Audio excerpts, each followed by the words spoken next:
I'm Jody Nicole J. Mahapinak from BSN2B, and today, and in this video, I'm gonna return demonstrate integumentary head to physical assessment. So the only materials that you will need is your information sheet and a pen. So first is assessment. You need to identify the client and explain the procedure. Ma'am, may I know your name? I'm Layla. Okay, Ma'am Leila. I'm Nicole, your nurse for today, and I'm gonna perform integumentary head to physical assessment. Then next is you need to perform a hand hygiene and provide the client privacy and make sure that the client is in a comfortable position wherein you can easily access the body part that you will be assessing. So first in implementation is the skin. So first you need to inspect the skin color uniformity. When we say skin color uniformity, it is where the starting from the head to the lower extremities, there is a normal skin color uniformity. Usually it varies from light to deep brown, ruddy pink to light pink, and yellow overtones to olive, because there are some skin color variations that indicates certain conditions. For example, pallor or pale or white hue, that is due to the decrease of blood flow. An example of that is a person that has anemia or a decrease on hemoglobin. Now, another example of skin color variation is the erythema. It is the redness due to the increase of blood flow. An example is a person with fever.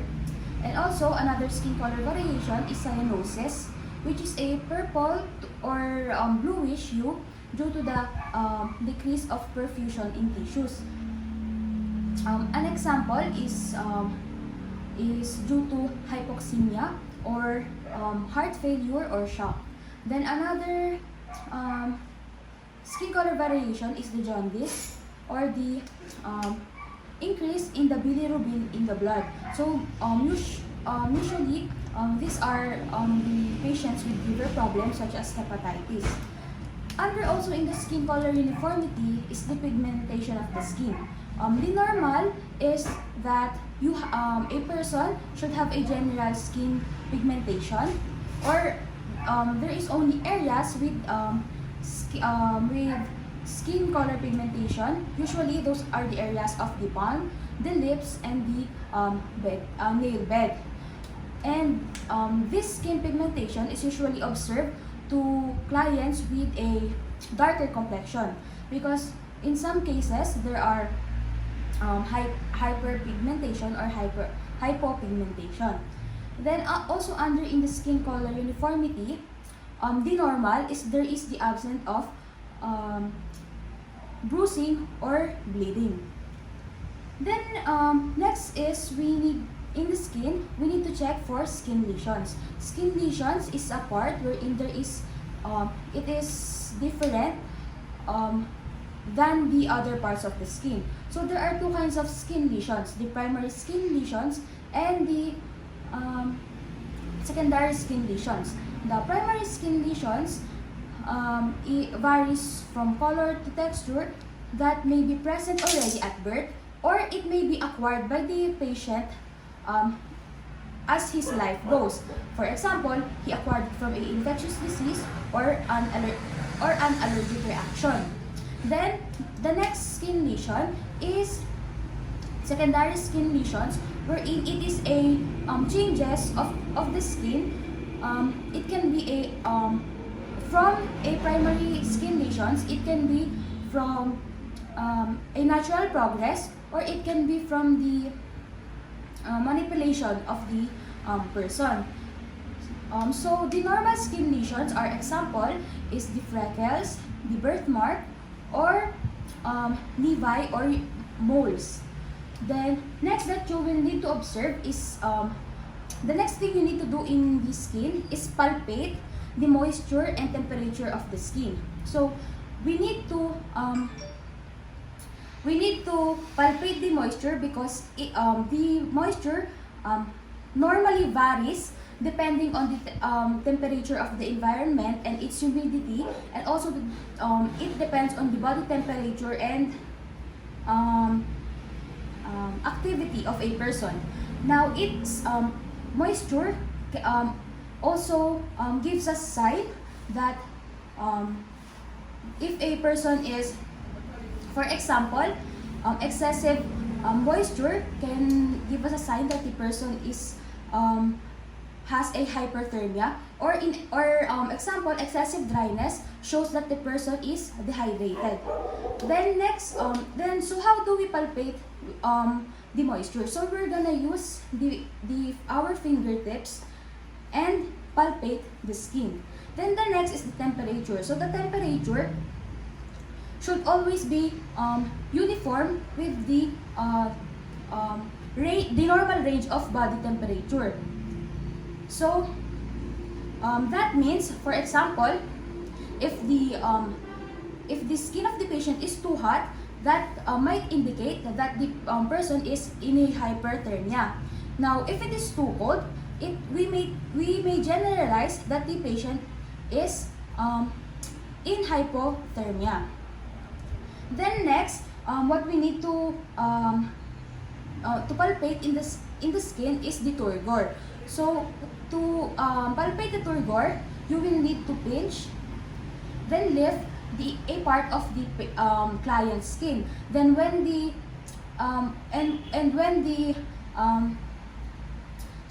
skin go back to its normal state, it is normal. But when it takes usually longer for it to go back to its normal state, maybe the client is dehydrated.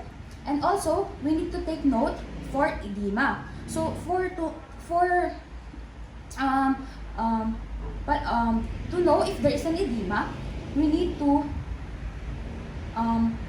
put pressure on the patient's skin, and when the pressured state on the patient's skin, there might be an edema. So we need to take note of that. So, ma'am.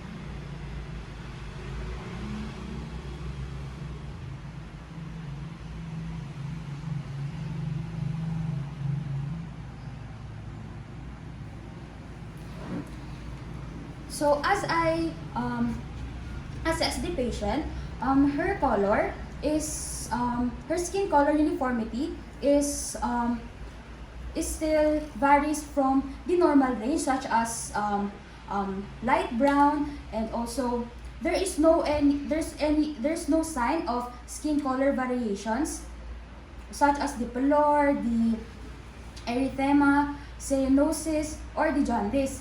Then next is the pigmentation. I can see that there is a general uniformity of pigmentation, usually in the palm and in the lips and in the nail bed. And also, there is no evidence of bleeding, or there's no bruise on her skin. And also, I see I have observed that there is no any lesions except for a birthmark, which is perfectly normal. And also, when I palpate her moisture, her skin is not too moist or not too dry. It is a perfect moisture for the skin. The same as the temperature. It is not too hot or too cold when touched. It gives a normal range of skin body temperature. Then also the turgor, when I palpate the turgor, her skin went back to its normal state, which gives a good sign. And also as I take note, there is no signs of any edema on her skin, so that's a good sign.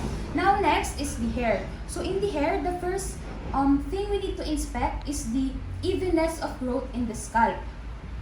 So usually there is an even distribution of hair in the scalp, because there are certain patients that may have a hair loss. So we need to inspect for those. And also, the next thing we need to inspect in the hair is the volume, which is usually thick, because for example of a disease with a thin volume is hypothyroidism.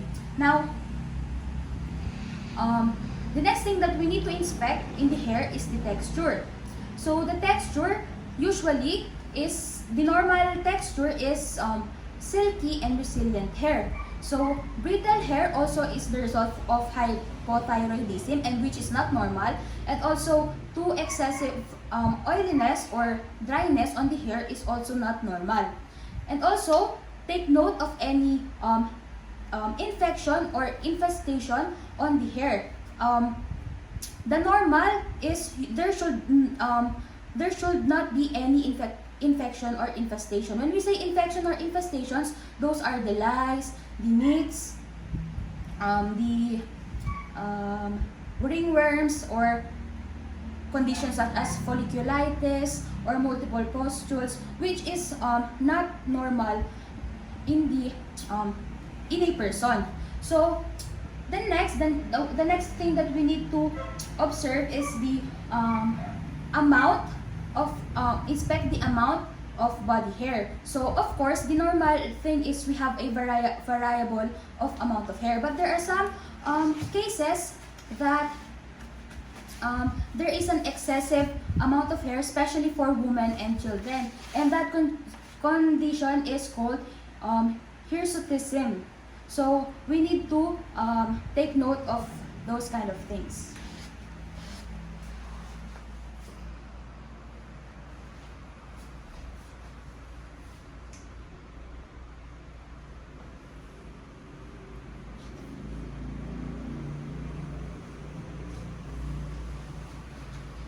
Okay, as I observe the patient, so there is an even distribution of hair. There is no any signs of hair loss or any part that has an hair loss. Then the volume is thick, and also the texture is the patient's hair is not too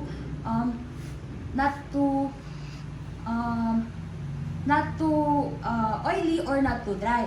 And also, there is no infestation or any infection that I have observed on the patient's hair or scalp. And also, the patient has a variable of hair, which is normal. It is not too excessive. Now let's go to the nails. The nails, what we need to do is first observe the fingernail plate shape. So normally, the fingernail plate shape is in a convex curvature. When we say convex, it is like a very light V shape or U shape. And the angle of the nail bed between the nail and the nail bed is 160 degrees. Then usually there are abnormal fingernail plate shape, which is like the shape of a spoon, or even a kind of plate shape which is called clubbing, wherein it is flat, the angle is flat, or the angle is declined. So that is not normal. The normal is there should be a convex curvature. Then next that you need to assess is the fingernails texture. There should normally it is smooth. There is no presence of bruise line, which is the line in the fingernails, and when you touch it, it's rough, and it should not be too thick or too thin. Then you also need to inspect the tissues surrounding the fingernail. Usually the normal is it is intact and there is no hanging nail, or there is no inflammation. And then the next thing we need to do is check the color of the bed nail. So usually the normal color of the nail bed is depends on the complexion of the patient. So when the patient has a lighter complexion, it is usually light pink, and when the darker the complexion, the deeper the shade of brown it goes. Then why do we need to check the nail bed? Because there are some cases that the nail bed is bluish or purplish, which indicates cyanosis, or even sometimes like it's pale or pallor. That may indicate that there is something wrong with the circulation. So we need to check that. And lastly, we need to perform Blanche test, wherein after pinching the nail to the nail bed, the color will go back to normal within 1 to 3 seconds. If it goes back to normal, it means that the nails is perfectly fine. But if it takes longer to go back to its normal color, then there must be wrong with the circulation. So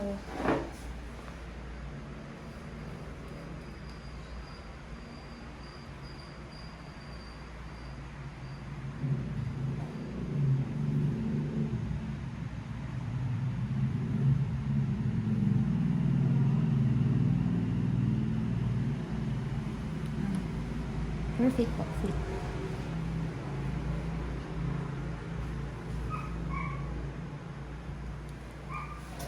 So that's how you perform integumentary head-to-toe assessment.